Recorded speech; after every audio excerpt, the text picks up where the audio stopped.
మిత్రులారా అందరికీ నమస్తే. నేను Garidepalli Satyanarayana new Lakshya organisation. So, అమ్మ ఒడి, ప్రథమ బడి అంటారు. సో, ఏదైతే ఉన్నదో దానికి సంబంధించి మనం చూసుకున్నప్పుడు, ఇందులో ప్రధానంగా నేను చెప్పదలుచుకున్నది గురు బ్రహ్మ, గురు విష్ణు, గురుదేవో మహేశ్వరః అంటారు. అంటే సంస్కృతంలో అట్లా అంటారు. దానికి సంబంధించి మనం తీసుకున్నప్పుడు ఏదైతే ఉన్నదో గురువులు ఆ రోజుల్లో అట్లా ఉండేవాళ్ళు. అందుకోసం ఈ శ్లోకాలొచ్చినియి. కానీ ఇలా గురువులు ఎవరూ లేరు. ఉన్నదల్లా టీచర్సు, టీచింగ్ ఫ్యాకల్టీస్ తప్ప మరొకటి కాదు.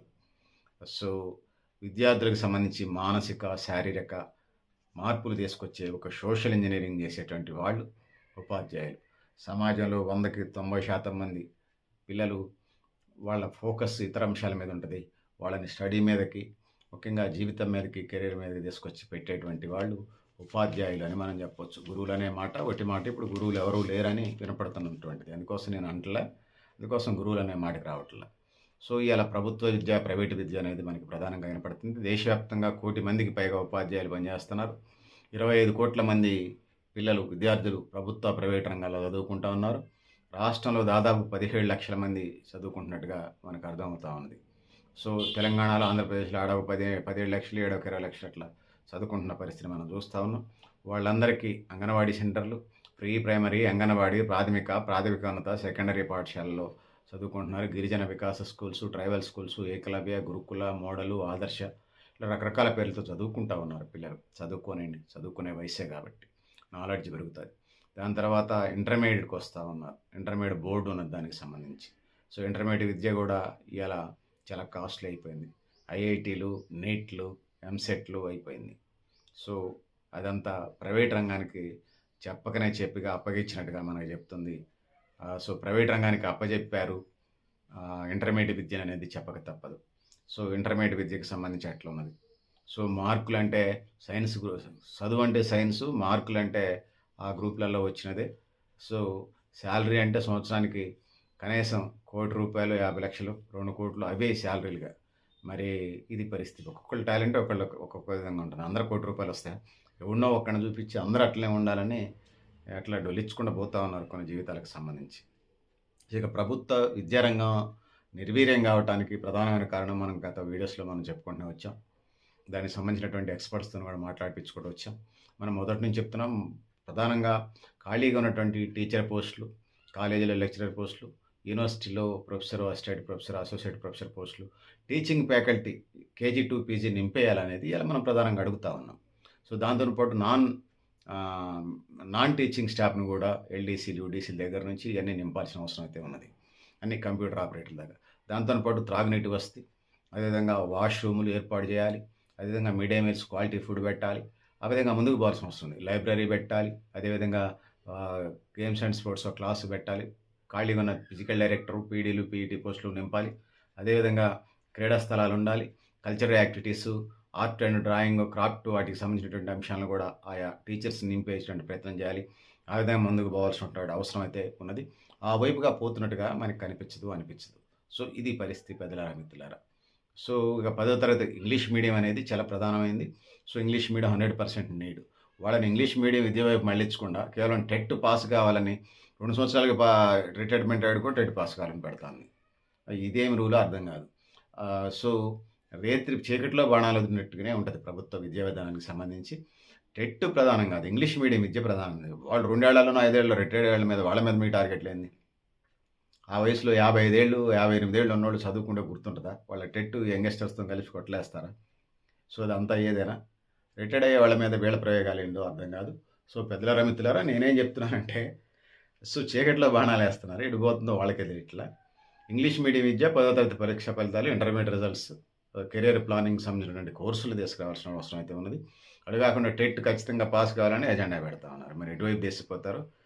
శాస్త్రీయమైనటువంటి విద్య అనేది చాలా ప్రధానం. నిప్పు అరిచేతిలో పెట్టుకుంటే కాలుతుంది. నేను మా ఇంట్లో నిప్పు అరిచేతిలో పెట్టుకున్నా కాలుతుంది. మా ఖమ్మం కలెక్టరేట్లో అరిచేతులు నిప్పు పెట్టుకున్నా కాలుతుంది. నేను హైదరాబాదు ముఖ్యమంత్రి ఇంటి ముందు, రేవంత్ రెడ్డి ఇంటి ముందు నిప్పు చేతులు పెట్టుకుంటే కాలుతుంది. అదేవిధంగా ప్రధానమంత్రి నరేంద్ర మోడీ ప్రధానమంత్రి ఆఫీస్ ముందు, ప్రధానమంత్రి కార్యాలయం ముందు, లేకపోతే పార్లమెంట్ ముందు నిప్పు పెట్టుకున్నా కాలుతుంది. ఎక్కడ పెట్టుకున్నా నిప్పు కాలుతుంది. నాకే కాలుతుందంటే ఎవరికైనా కాలుతుంది, ఎక్కడైనా కాలుతుంది. ఇది శాస్త్రీయం. కానీ మంత్రాలకు చింతకాయలు రాలుతాయంటే రాళ్ళు పెట్టో, కర్ర పెట్టో కోసుకోవాలి, చెట్టు ఎక్కువ కోసుకోవాలి, అట్లా కాయలు కాదు. అందుకోసం అశాస్త్రీయమైనటువంటి విధి విధానాలు లేనటువంటి విద్యని ప్రజలకు అందించాల్సిన అవసరం ఉంది. ముఖ్యంగా విద్యార్థి లోకానికి, భవిష్యత్ తరాలకు సంబంధించి ఆ వైపుగా వెళ్ళాలి. శాస్త్రీయ దృక్పథంతో, హేతువాద దృక్పథంతోని ముందుకెళ్లాల్సిన అవసరం ఉంది. ఊహలు, కథలు, కాల్పనికాలన్నీ గూడా అవి నవలలకు సంబంధించింది. పుస్తకాలు రాసుకునే ప్రాబ్లమ్ లేదు. దాన్ని అకాడమిక్‌లో పెట్టకూడదనేది ఇక్కడ నేను చెప్పదలుచుకున్నాను. ఆ విధంగా ముందుకు వెళ్ళాల్సినటువంటి అవసరం అయితే ఉన్నది. సో, 5వ తరగతి విద్యార్థికి 2వ తరగతి స్థాయి అభ్యసన సామర్థ్యాలు కూడా ఉండట్లేదు. 8వ తరగతి చదువుతున్న వాళ్ళకి 5వ తరగతి స్థాయి చదివే ఒకటి అంగన్వాడీ సెంటర్‌లయి ఫుడ్ అండ్ షెల్టర్ లాగా కనపడతాన్నాయి. డే స్కాలర్స్‌కి సంబంధించి. సో, అక్కడ ప్రధానంగా ఇబ్బందవుతుంది. నాకు తెలిసి అంగన్వాడీకి సంబంధించి ఒకళ్ళనో, ఇద్దరినో ఇంకొక టీచర్‌లని పెట్టి ఖచ్చితంగా అక్కడ చదువు బేసిక్స్ నేర్పే ప్రయత్నం చేయండి. ఒక అంగన్వాడీ టీచర్‌కి ఇంకొకళ్ళని పెట్టి. లేకపోతే ఉన్నోళ్ళకే మీరు పని పురమాయించి ఇచ్చేయండి. చాలా ఇబ్బందిగా ఉన్నది. 6 ఏళ్ళు వచ్చిందాకా వాడికి పుట్టగొత్త ఆశ్రమంకి రాదు. వాడిని తీసిపోయి గవర్నమెంట్ స్కూల్‌లో ఏస్తారు 6 ఏళ్ల రంగానే. వాడితోటోడు 2వ తరగతి, 3వ తరగతిలో ఉంటాడు. వాడికి చదువు ఏమొస్తది? వాడికి చదువు మీదే దృష్టి వస్తది. ఏ ఏజ్ గ్రూప్ పిల్లలు ఆ ఏజ్ గ్రూప్‌లో పెట్టాలి. వాడు 6 సంవత్సరాలు వచ్చి అంగన్వాడీ సెంటర్ బయటకొస్తే వాడికి ఎల్‌కేజీ కాదు. తోటోడు 2వ తరగతిలోనో, 3వ తరగతిలో ఉంటాడు. సో, ఇది ప్రధానంగా ఉన్నది. పుట్టగొస్తే అచ్చముక్క రానటువంటి పిల్లలు చాలామంది మనకు కనపడతా ఉన్నారు. సో, అందుకోసం ట్రిపుల్ ఆర్ అంటారుగా. రీడింగ్, రైటింగ్ అంటారు కదా! ట్రిపుల్ ఆర్ అంటారు కదా! రాయటం, చదవటం, వినడం వీటికి సంబంధించినటువంటిది ట్రిపుల్ ఆర్ ప్రోగ్రామ్ పెట్టారు. దాన్ని మళ్ళీ పెట్టాలి. మీరు ఇంకో పేరు పెట్టుకోండి. దాన్ని ఖచ్చితంగా పెట్టాల్సిన అవసరం ఉంది. విద్యా ప్రమాణాలు పాటిస్తున్నారా లేదనేది దానికి ప్రధానమైంది. సో, పాటించాల్సిన అవసరం ఉంది. రిజల్ట్స్ అనేవి చాలా ప్రధానంగా పేరెంట్స్ చూస్తున్నారు. రిజల్ట్స్ బాగా వచ్చిన చోటని దూరమైనా పంపిస్తున్నారు. పేదలైనా కూడా గవర్నమెంట్ స్కూల్స్‌లో. సో, ఆ వైపుగా వెళ్ళాల్సిన అవసరం ఉంది. ముఖ్యంగా ఇయాల అకాడమిక్‌కి, బతుకు తెరువుకి సంబంధం లేకుండా ఉన్నది. చదువు అనేది విజ్ఞానం కోసమే. దేశ భవిష్యత్తు తరగతి గదుల్లోనే తీర్చిదిద్దబడుతుందంటాడు కొఠారి. చదువు అవసరమే.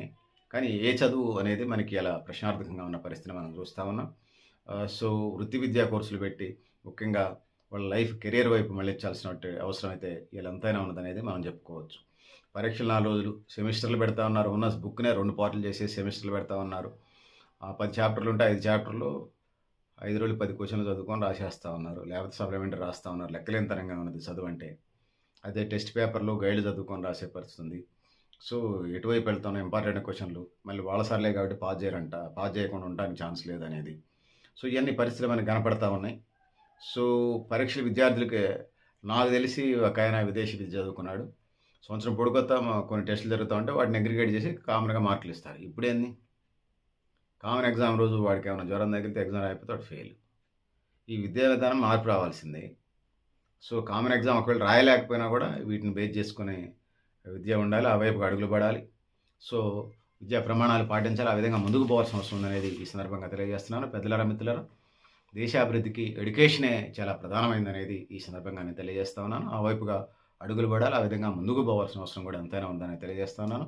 సో, దేశానికి సంబంధించి దేశ భవిష్యత్తు తరగతి గదుల్లోనే తీర్చిదిద్దబడుతుందంటారు కొఠారి. ఆ విధంగా ఈ దేశం ముందుకు పోవాల్సిన అవసరం ఉందనేది తెలియజేసుకుంటూ, పెద్దలారా, మిత్రులారా, మీరు కూడా మీ అభిప్రాయాన్ని కామెంట్ బాక్స్‌లో రాయండి అని తెలియజేస్తూ, నేను Garidepalli Satyanarayana, new Lakshya organisation. Thank you. Thank you అనాలి పెద్దలారా, మిత్రులారా.